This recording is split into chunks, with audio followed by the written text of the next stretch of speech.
Welcome guys to another episode of Match Report, and in this one I'm going to be talking about United's last match against Norwich, which took place at Carrow Road yesterday in the Barclays Premier League. And first of all, obviously it was a disappointing result.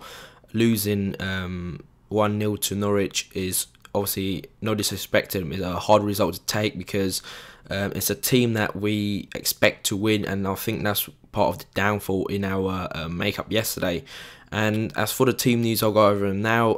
Anders Lindegaard and Chicharito comes in for De Gea, who I think his wisdom teeth, or two of his wisdom teeth, ruptured, and so he had a swollen jaw, etc. And some surgery on it to keep it well or something like that, I don't know.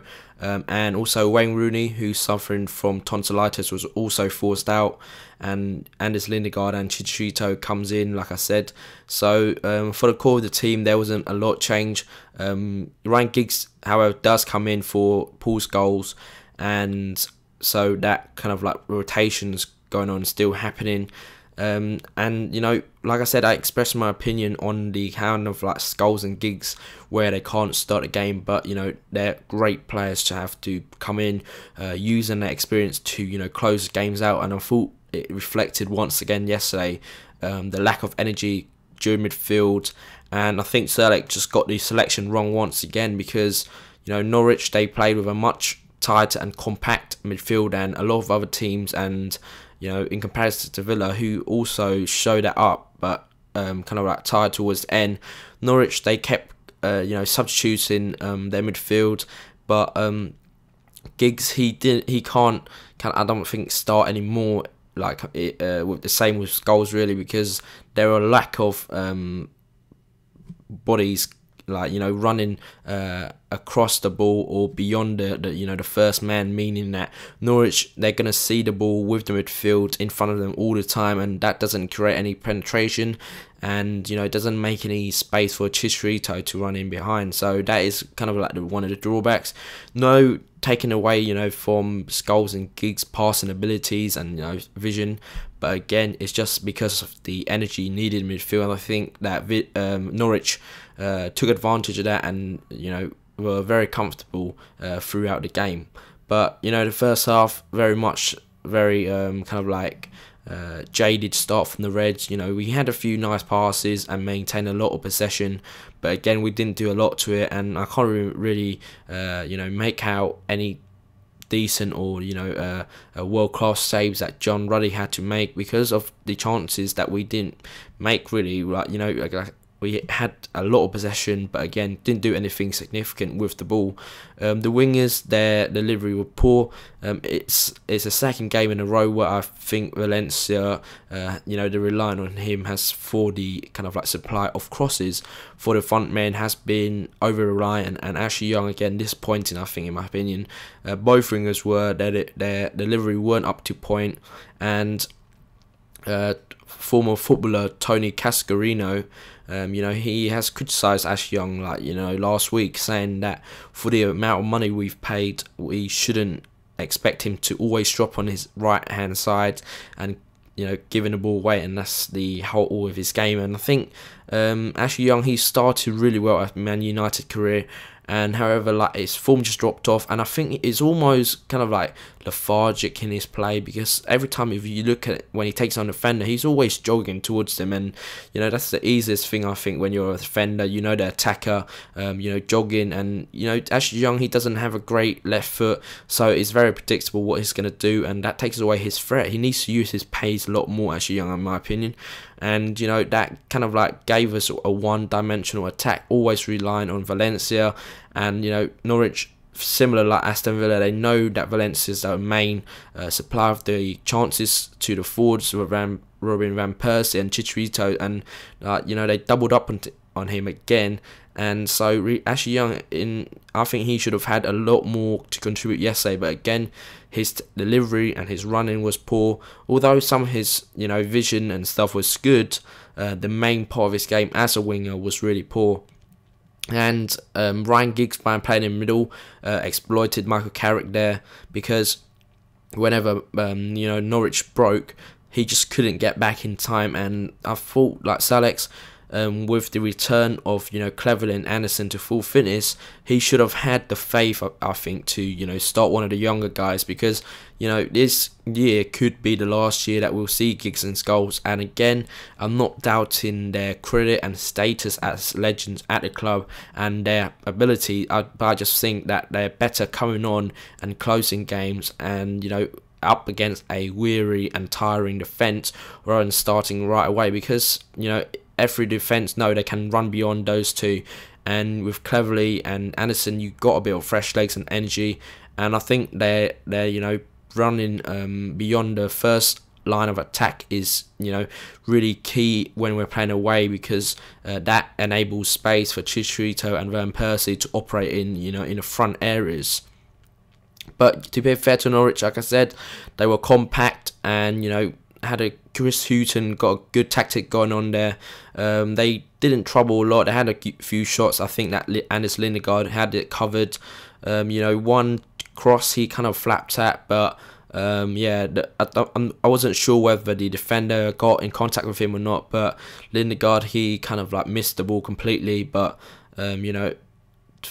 fortunately, it didn't cost us any goals.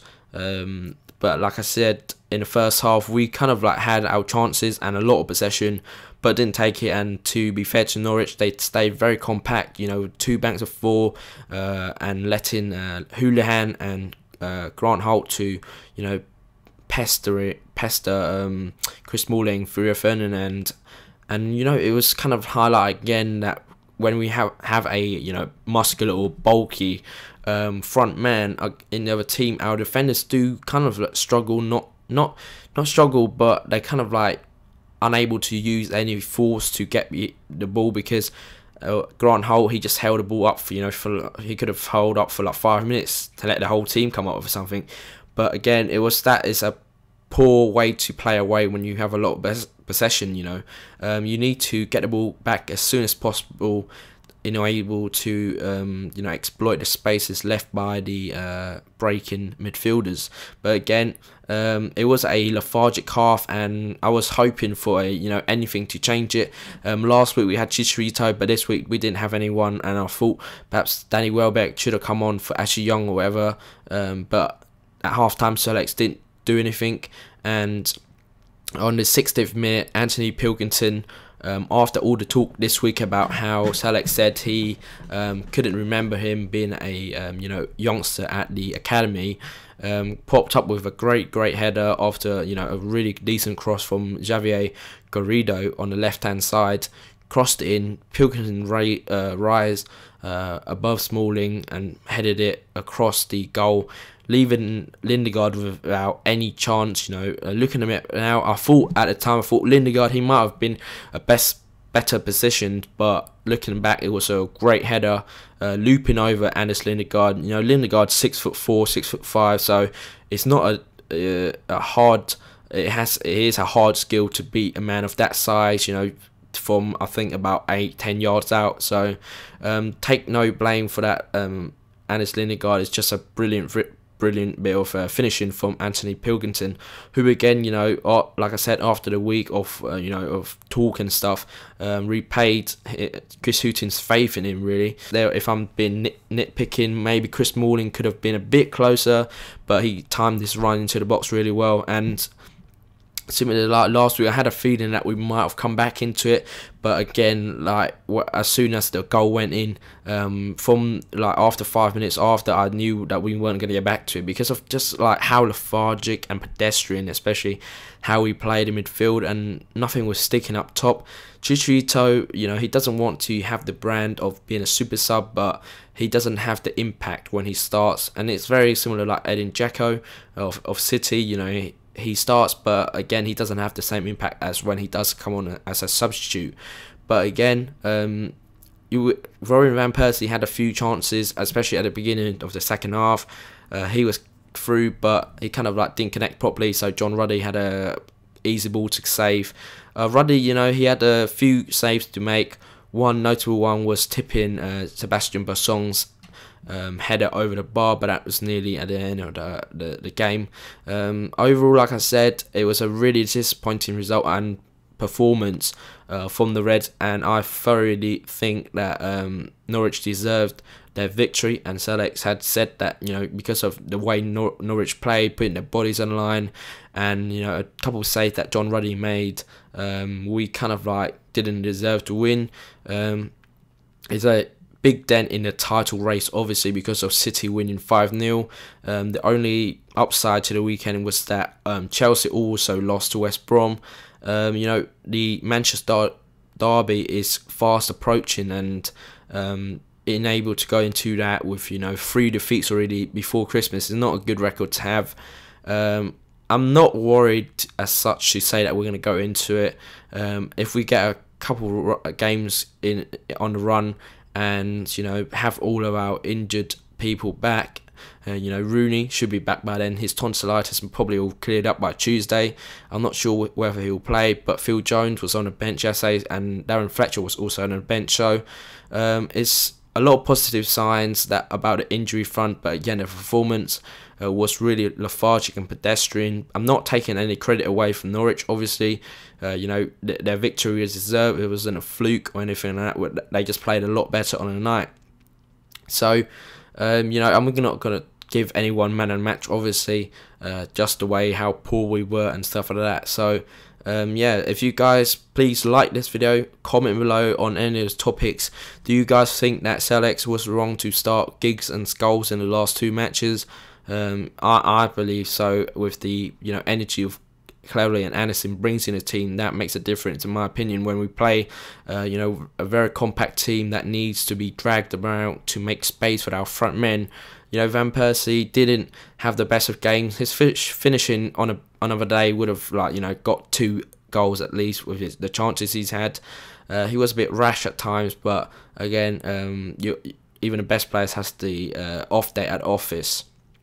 So overall, please subscribe to this channel for more content like this. Thanks for watching, guys, and I'll see you next time. Cheers.